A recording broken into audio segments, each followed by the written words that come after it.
Hi hello வணக்கம் Australia மக்களே. So நம்ம இன்னைக்கு சென்னையில் டி நகர் பாண்டி பஜாரில் தாங்க இருக்கோம். இப்போ இங்கே ட்ரெண்டிங்கில் போயிட்டு இருக்க விஷயம் என்னன்னா அரசியல். ஸோ டிவிகே அண்ட் வந்து நம்ம சீமான் சார், ஸோ நிறைய விஷயம் போயிட்டு இருக்கு. ஸோ அதை பற்றி இங்கே ஒருத்தவங்க இருக்காங்க நம்ம கிட்ட, அவங்க கிட்ட நம்ம கேட்க போகிறோம். அவங்க யாருக்கு சப்போர்ட் பண்ணுவாங்க, இல்லை அவங்க யாருக்கு ஓட் பண்ணுவாங்க அப்படின்றத நம்ம தெரிஞ்சுக்கலாம். ஹாய், உங்கள் பேர்? அஞ்சனா. ஓகே, என்ன ஒர்க் பண்ணுறீங்க? ஹெச்ஆரா ஒர்க் பண்ணுறேன். Okay, super. ஆக்சுவலாக ஆஸ்திரேலியா போயிருக்கீங்களா? இல்லைங்க, போனதில்லை. ஓகே, ஆஸ்திரேலியாவை பற்றி தெரியுமா உங்களுக்கு? அங்கே மேட்ச்லாம் நடக்கும், கிரிக்கெட் மேட்ச், சிட்னி, மெல்போர்ன் அப்படிலாம் சொல்லிட்டு. ஸோ அதனால எனக்கு அந்த இது பார்த்தீங்கன்னா கிளைமேட்லாம் செம்ம பயங்கரமாக இருக்கும். ஓகே, ஸோ அந்த இதுலாம் அவ்வளோ நல்லா இருக்கும். ஓகே, இப்போ நம்ம சென்னையில் பார்த்தீங்கன்னா தாங்க செம்ம ஹாட்டாக இருக்குது. ஆனால் இதே டைமில் ஆஸ்திரேலியா பார்த்தீங்கன்னா கொஞ்சம் செம்ம கூலிங்காக இருக்கும். கிட்டத்தட்ட -5 டிகிரி நினைக்கிறேன் இப்போ ஆஸ்திரேலியாவில் இந்த டைமுக்கு. ஸோ ரொம்ப பீஸ்ஃபுல்லான ஒரு கண்ட்ரி அது. சப்போஸ் போகிறதுக்கான வாய்ப்பு கிடச்சிச்சுன்னா கண்டிப்பாக போய் ஒரு நாள் கண்டிப்பா சுற்றி பாருங்க. ஓகே, இப்போ என்ன டாபிக்னு பார்த்தீங்கன்னு வச்சுங்களேன், இப்போ தளபதி சார் வந்து அரசியலுக்கு வந்துட்டாரு ஃபுல் அண்ட் ஃபுல்லி. இப்போ சீமான் சாருமே போட்டி போட்டு ஒரு மாதிரி பயங்கரமாக போயிட்டு இருக்கு. ஆனால் தளபதி சார் என்ன சொல்றாருன்னா, என்னோட போட்டி பார்த்தீங்கன்னா டிஎம்கேக்கு மட்டும்தான் அப்படின்ற மாதிரி சொல்றாரு. இதை பற்றி நீங்கள் என்ன நினைக்கிறீங்க? ஆமாம், நீங்கள் யாருக்கு சப்போர்ட் பண்ணுவீங்க? நான் டிவிகேக்கு தான் சப்போர்ட். டிவிகேக்கு தான் சப்போர்ட் பண்ணுவீங்க. எதனால டிவிகேக்கு சப்போர்ட் பண்ணுவீங்க? ஏன்னா வந்து யங்ஸ்டர் ஓட்டும் வந்து பார்த்தீங்கன்னா விஜய் சாருக்கு தான் இருக்கு. பெண்களோட ஓட்டும் விஜய் சாருக்கு தான் இருக்கு. ஸோ அதனால அவர் வந்து ஒரு 200 கோடி சம்பளத்தை விட்டுட்டு, ஏன்னா அதுலேயே சம்பாரிச்சிட்டாரு. ஸோ அவருக்கு அரசியலுக்கு வந்து தான் சம்பாதிக்கணும்னு அவசியம் இல்லை. அழகா அவர் வந்து படம் நடிச்சா வருஷத்துக்கு அவருக்கு இதுவாகும். அவர் இன்னும் ஒரு 10 வருஷம் 15 வருஷம் இன்னும் நடிக்கலாம். இன்னும் அவருக்கு அந்த மார்க்கெட் இருக்கு. இப்போ பார்த்தீங்கன்னா ஒரு அந்த கோடியை வாங்குறத விட்டுட்டு ஒருத்தர் வந்து நம்மளுக்கு வந்து அரசியலுக்கு வராருன்னா அது வந்து சும்மா கிடையாது. அரசியல யார் வேணாலும் எடுத்தோன்னே ஜெயிச்சிட முடியாது. ஸோ அதை அனலைஸ் பண்ணி அதுக்கு நம்மளை பக்குவப்படுத்திக்கிட்டு அப்படி வந்தாதான் அதில் வந்து நம்மளால ஸ்டடி பண்ணி நிற்க முடியும். ஸோ அதை வந்து விஜய் சார் வந்து வராரு. ஸோ அதனால வந்து அவருக்கு சப்போர்ட் பண்ணலான்னு தோணுது. ஏன்னா நம்ம விஜயகாந்த் சாருக்கு வந்து பார்த்தீங்கன்னா ட்ரோல் பண்ணி அவர் இது பண்ணி கடைசியில் அவர் வந்து இறந்துட்டாரு. ஸோ அப்போ எல்லாருமே என்ன யோசிச்சாங்கன்னாச்சா, இவ்வளோ ஒரு நல்ல மனுஷனுக்கு ஓட்டு போடாமல் போயிட்டோமே அப்படின்ட்டு. இப்போ கூட அவர் வந்து பார்த்தீங்கன்னா அந்த கோயம்பேடில் ஒரு இலவசமாக உணவு எப்போ பார்த்தாலும் அங்கே உணவு வந்து போட்டுகிட்டே இருக்காங்க ஏழை மக்களுக்காக. ஸோ அவர் அவ்வளோ நல்லது செஞ்சுருக்காரு விஜயகாந்த் சார். அந்த மாதிரி விஜய் சார், விஜயகாந்துக்கு வந்து பாத்தீங்கன்னா ரெஃபரன்ஸ் தான் நம்மளுக்கு விஜய் சாரும். ஸோ அந்த மாதிரி விஜயகாந்த் சாருக்கு நடந்த மாதிரி விஜய் சாருக்கு நடந்துடக்கூடாதுன்றதுக்காக நான் விஜய் சாருக்கு ஓட் போடணும். ஒரு அரசியல் மாற்றம் உருவாகணும். எவ்வளோ நாளைக்கு தான் போட்டவங்களுக்கே நம்ம போட்டுட்டே இருக்கணும். ஸோ ஒரு டைம் நம்ம ஒரு சான்ஸ் கொடுத்து பார்ப்போமே, நல்லது பண்ணதான் போறாரு. ஸோ அவர் வந்து அதனால அவருக்கு சப்போர்ட் பண்ணலாம். ஆனால் இப்போ பார்த்தீங்கன்னா நிறைய பேர் இருக்கிறாங்க. இப்போ எக்ஸாம்பிள் பார்த்தீங்கன்னா சீமான் சார் கூட பார்த்தீங்கன்னா ரொம்ப வருஷமா ட்ரை பண்ணிட்டு இருக்காரு. இப்போ நிறைய ஒரு மெஜாரிட்டியான ஒரு இது இடத்துல பார்த்தீங்கன்னா சீமான் சார் இருக்கு, அவருக்குமே ஒரு வாய்ப்பு இருக்கு அப்படின்ற மாதிரிலாம் ஒரு மக்கள் கருத்து இருக்கு. அதை பத்தி நீங்க என்ன நினைக்கிறீங்க? ஆக்சுவலா அவருக்கு அந்த வாய்ப்பு இருந்தது, ஓகேங்களா.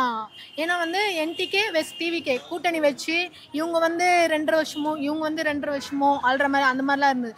எப்போ வந்து அந்த மாநாட்டில் வந்து அவர் என்ன பண்ணாருன்னா, இந்த மாதிரி வந்து ஒன்று இங்கிட்டு மாநாடு முடிச்சதுக்கு அப்புறமா ஒன்று இங்கிட்டு நில்லு இல்லை இங்கிட்டு நில்லு, ஒன்று ரசம் சொல்லு இல்லை சாம்பார் சொல்லு அப்படின்னு எப்போ விஜயை பற்றி ரொம்ப தாக்குதலாக பேச ஆரம்பிச்சாரோ, அவங்க கட்சியில் இருக்க தொண்டர்களும் சரி இதுலும் சரி அப்படியே எல்லாருமே அதிகாரிகள்லாம் விலகி டிஎம்கேக்கும் ப்ளஸ் டிவிகேக்கும் வந்து ஜாயின் பண்ணிட்டாங்க.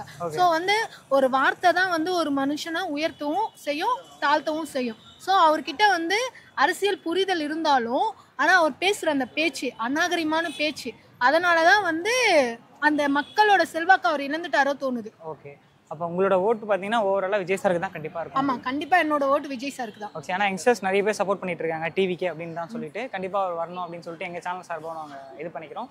பட் பார்ப்போம் யார் வராங்க. கண்டிப்பா டிவிக்கு ஏதாவது வரணும்னு சொல்லிட்டு நானும் கடவுள்கிட்ட ப்ரே பண்ணிக்கிறேன். நம்ம எல்லாருமே வந்து அவருக்காக ஒரு வாட்டி சான்ஸ் கொடுத்து பார்க்கலாமே. நம்ம வந்து எத்தனை வாட்டி நீங்கள் டிஎம்கே ஏடிஎம்கே ஓட்டு போட்டு அவங்களே குறை சொல்லிட்டு இருக்கிறது, நம்ம ஒரு டைம் விஜய் சாருக்கு சான்ஸ் கொடுப்போம். கொடுத்து அவர் நல்லது செஞ்சுட்டாருன்னா அது நல்லா தானே இருக்கும். நம்மளுக்காக வராருல, 200 கோடி சம்பளத்தை விட்டுட்டு வராரு. யாருமே எடுக்காத ரிஸ்க். அவருன்னும் வந்து படத்துல வந்து எதுவுமே இல்லாம வாய்ப்பு இல்லாம அப்படி இல்லாம இன்னும் அரசியலுக்கு வந்துடலையே. அவர் ஒரு டாப் லெவல்ல இருக்காரு. அந்த டாப் லெவல்ல இறக்கி விட்டுட்டு இங்க வராரு. ஸோ அப்படியேப்பட்டவருக்கு நம்ம சான்ஸ் கொடுக்கணும். எம்ஜிஆர் சாரோட அவருக்கு இப்ப வந்து நிறைய இது வந்து மெஜாரிட்டி அதிகமா இருக்கு. போற இடம்லாம் சும்மா இப்பெல்லாம் வந்து பாத்தீங்கன்னா 200 ரூபாய் 500 ரூபாய் காசு கொடுத்து சாப்பாடு போட்டாதான் கூட்டமே கூடுறாங்க சில இதுல வந்து பாத்தீங்கன்னா கட்சியில. ஆனா விஜய் சாருக்கு மக்கள் திரளா வந்து இது பண்றாங்க. இப்ப ஒரு பையன் ஒரு ட்ரோல் மெட்டீரியலா இருப்பான், ஒரு மாதிரி ஜாதி பேரை சொல்லி இது பண்ணிருப்பான், நீயா நான். அதே பையன் வந்து பாத்தீங்கன்னா இப்ப டிவிகே கட்சியில இருக்கான். நான் வந்து எல்லாருக்கும் எல்லாமே சமம் அப்படின்னு சொல்லிட்டு அவன் இது பண்ணியிருக்கான். ஸோ அந்த மாதிரி வந்து ஒரு யங்ஸ்டர் கிட்ட ஒரு மாற்றத்தை உருவாக்குறதும் வந்து பார்த்தீங்கன்னா நம்ம விஜய் சார் தான். இதில் வந்து ஜாதி மதம் இனம் எதுவுமே வேறுபாடு இல்லாமல் அவ்வளோ மக்கள் அவருக்காக கூடுறாங்க. ஸோ ஆனால் எனக்கு இன்னொரு ஒரு கைண்ட் ரெக்வஸ்ட் இளைஞர்கள் கிட்ட, இப்போ அவர் உங்களுக்காக தான் அரசியலுக்கு வந்திருக்காரு, உங்களுக்கு அவர் மேலே அதிக அன்பு அதிகமாக இருக்குது. விஜய் சாரே சொல்லியிருப்பாரு, நீங்கள் யாருக்காகலாம் இதெல்லாம் நீங்கள் வந்து பண்ணுறீங்களோ அது ஒரு கட்டத்தில் அவங்களுக்கே பிடிக்காத மாதிரி ஆகிடும்னு சொல்லியிருப்பாரு. அந்த மாதிரி தான் அந்த மரத்துலேருந்து எகிரி குடிக்கிறது, வேனை மறைச்சி இது பண்ணுறது, அந்த மாதிரி பண்ணுறது வந்து பாதிப்பு வந்து உங்களுக்கும் அந்த பாதிப்பாகும், ப்ளஸ் விஜய் சாருக்கும் அது பாதிப்பாகும். இவர் பாரு, இவர் கட்சி பாரு சரியே கிடையாது, இவர் கட்சியே இவர் கட்டமைக்கல, இவர் எப்படி வந்து அரசியல் வந்து கட்டமைக்க போகிறாங்க. ஸோ அவர் வந்து உங்ககிட்ட ஒரு கைண்ட் ரெக்வஸ்ட் வைக்கிறாருன்னா அதை நீங்கள் வந்து ஃபாலோ பண்ணணும். உங்களுக்கு அதிக அன்பு இருக்குதான், அந்த அன்பை வந்து எதில் காட்டணும்னா மக்கள் கிட்ட போய் அவரோட நல்ல திட்டங்களை கொண்டு போய் சேர்க்கணும். நம்ம வேன்லேருந்து குதிக்கிறதுனாலையோ இல்லை இது பண்ணுறனாலையோ ஃபாலோ பண்ணுறனாலையோ இதுவாகிட போகுது இல்லை.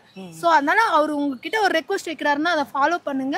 உங்கள் அன்பை அவர் புரிஞ்சுப்பாரு. அந்த அன்பை எப்போ நீங்கள் வெளிக்காட்டணும்னா தேர்தல் அப்போ எப்படி சொல்கிற ஒரு ஃபயராக ஒர்க் பண்ணி அவருக்கு இது பண்ணுங்க அப்படின்னு சொல்லிட்டு அவங்க ரசிகர்கள்கிட்டையும் அவங்க தொண்டர்கள்கிட்டையும் நான் கேட்டுக்கிறேன்.